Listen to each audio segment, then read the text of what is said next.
खुलुमबाय। आंनि मुङा मुस्रि सैथो बसुमतारी, जिल्ला सनितपुर, आसाम, बियाब राङाफारा, गामि 1 नं थालिरबारि। आं दायो अनलाइन आरज बादायलायनायाव बाहागो लानो सानदों। आरजनि गिबि सिरि दहाय दहाय।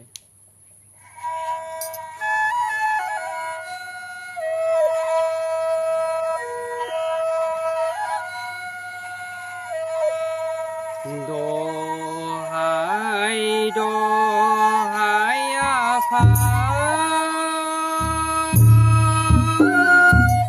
बोराइ बाथौ,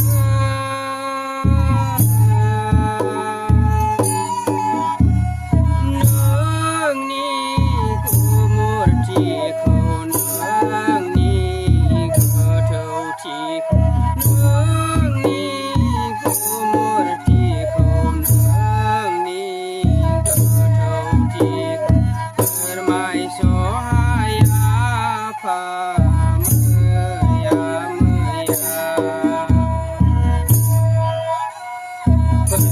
फोरमायसहाय आफा मैया मैया।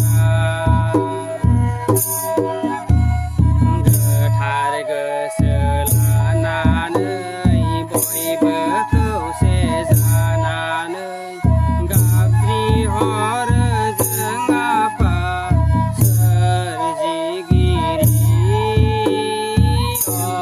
अबंलावरि। गोथार गोसो लानानै बयबो खौसे जानानै गाबज्रिहरो जों आफा सोरजिगिरि अबंलावरि।